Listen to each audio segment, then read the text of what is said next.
Hello ಸ್ನೇಹಿತರೆ, ಹೇಗಿದ್ದೀರಾ ಸ್ನೇಹಿತರೆ? ಇವತ್ತಿನ ಈ ವಿಡಿಯೋದಲ್ಲಿ ಏನು ವಿಚಾರದ ಬಗ್ಗೆ ಮಾತಾಡೋದಕ್ಕೆ ಬಂದಿದ್ದೀನಿ ಅಂದರೆ, ಮೇಯ್ನ್ ಆಗಿ ಒಂದು RTE ಅರ್ಜಿ ಯಾವಾಗ ಪ್ರಾರಂಭವಾಗುತ್ತೆ ಅಂತ ಸಿಕ್ಕಾಪಟ್ಟೆ ಜನ ಒಂದು ಲಾಸ್ಟ್ ಮಂತಲ್ಲಿ ಕಮೆಂಟನ್ನು ಮಾಡಿದಿರಿ. ಅದ್ರ ಬಗ್ಗೆ ಅರ್ಜಿ ಬಿಟ್ಟಿದ ತಕ್ಷಣ ಇಮಿಡಿಯೇಟ್ಲಿ ವಿಡಿಯೋ ಮಾಡಬೇಕು ಅಂತ ತಿಳ್ಕೊಂಡಿದ್ದೆ. ಬಟ್ ಇವತ್ತಿನ ಈ ದಿನದಲ್ಲಿ ನಾನು ನಿಮಗೆ RTE ಅರ್ಜಿ ಒಂದು ಸಲ್ಲಿಸೋದಕ್ಕೆ ಏನೆಲ್ಲ ಒಂದು ದಾಖಲಾತಿಗಳು ಬೇಕು, ಎಲ್ಲಿ ನೀವು ಅರ್ಜಿಯನ್ನು ಅಪ್ಲಿಕೇಶನನ್ನು ಹಾಕಿಸ್ಕೊಳ್ಬೇಕಾಗುತ್ತೆ, ಎಂತಹ ಒಂದು ಮಕ್ಕಳು ಅರ್ಹರು ಇದಕ್ಕೆ, ಇದ್ರ ಬಗ್ಗೆ ಫುಲ್ ಡೀಟೇಲ್ ಆಗಿ ಸ್ಟಾರ್ಟ್ ಆಗಿರೋ ಡೇಟ್ ಯಾವುದು, ಎಂಡ್ ಆಗುವಂಥ ಒಂದು ಡೇಟ್ ಯಾವುದು, ಇದರ ಬಗ್ಗೆ ಫುಲ್ ಡೀಟೇಲ್ ಆಗಿ ತಿಳಿಸ್ಕೊಳ್ಳೋ ಒಂದು ಪ್ರಯತ್ನ ಮಾಡ್ತೀನಿ.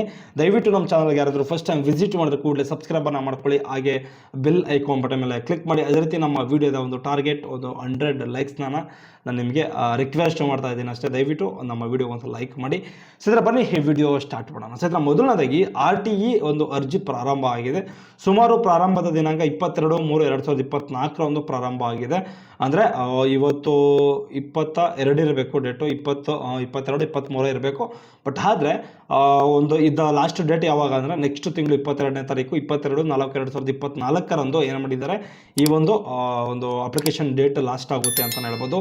ಅದೇ ರೀತಿ ಇದಕ್ಕೆ ದಾಖಲಾತಿಗಳು ಏನೇನು ಬೇಕು ಅಂದರೆ, ಮೇಯ್ನಾಗಿ ಬೇಕಾಗಿರುವಂಥ ಒಂದು ದಾಖಲಾತಿಗಳು ಮಗುವಿನ ಆಧಾರ್ ಕಾರ್ಡ್ ಬೇಕಾಗುತ್ತೆ, ತಂದೆ ತಾಯಿಯ ಒಂದು ಆಧಾರ್ ಕಾರ್ಡ್ ಇರಬೇಕಾಗುತ್ತೆ, ಜಾತಿ ಮತ್ತು ಆದಾಯ ಪ್ರಮಾಣ ಪತ್ರ ಇರಬೇಕಾಗುತ್ತೆ, ಆಧಾರ್ ಕಾರ್ಡ್ಗೆ ಲಿಂಕ್ ಆಗಿರುವಂಥ ಒಂದು ಮೊಬೈಲ್ ನಂಬರು ಕಡ್ಡಾಯವಾಗಿ ಇರಲೇಬೇಕಾಗುತ್ತೆ.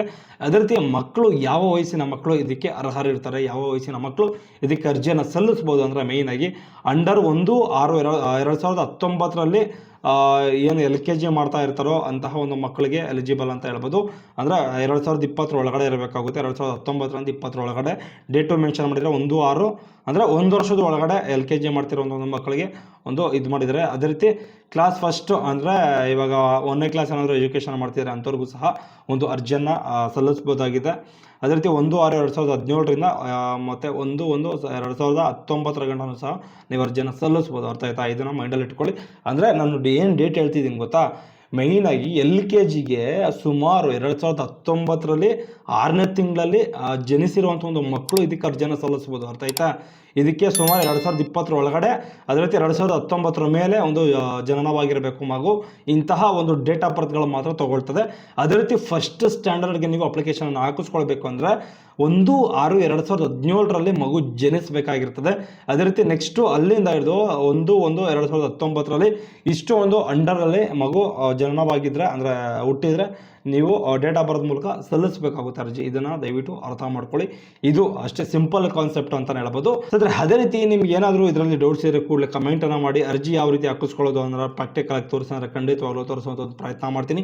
ಅದೇ ರೀತಿ ನಮ್ಮ ಚಾನಲ್ಗೆ ಯಾರಾದರೂ ಫಸ್ಟ್ ಟೈಮ್ ವಿಸಿಟ್ ಮಾಡಿದ್ರೆ ಕೂಡಲೇ ಸಬ್ಸ್ಕ್ರೈಬನ್ನು ಮಾಡ್ಕೊಳ್ಳಿ. ಅದೇ ರೀತಿ ನಮ್ಮ ವಿಡಿಯೋ ಒಂದು ಲೈಕ್ ಮಾಡಿ ಸ್ನೇಹಿತರೆ, ಇದು ನನ್ನ ಒಂದು ರಿಕ್ವೆಸ್ಟ್ ಅಂತ ಹೇಳ್ಬೋದು. ಅದೇ ರೀತಿ ಇದರಲ್ಲಿ ನಿಮ್ಗೆ ಏನಾದರೂ ಡೌಟ್ಸ್ಗಳಿದ್ರೆ ಕೂಡಲೇ ಕಮೆಂಟನ್ನು ಮಾಡಿದ್ರೆ ಅದಕ್ಕೆ ರಿಪ್ಲೈ ಕೊಡುವಂಥ ಒಂದು ಪ್ರಯತ್ನ ಮಾಡ್ತೀನಿ. ಇದು ನಾನು ಸುಮಾರು ತಿಂಗಳಲ್ಲಿ ಸಿಕ್ಕಾಪಟ್ಟೆ ಜನ ಕೇಳ್ತಾ ಇದ್ರು. ಅರ್ಥ ಆಯ್ತಾ? ಇದನ್ನು ದಯವಿಟ್ಟು ಅರ್ಥ ಮಾಡ್ಕೊಳ್ಳಿ. ಓಕೆ ಗೈಸ್, ಬಾಬಾ. ಇದೇ ರೀತಿ ಯಾವುದಾದ್ರೂ ವಿಚಾರಗಳಿದ್ರೆ ತಿಳಿಸುವಂಥ ಒಂದು ಪ್ರಯತ್ನ ಮಾಡ್ತೀನಿ. ಬಾಬಾ.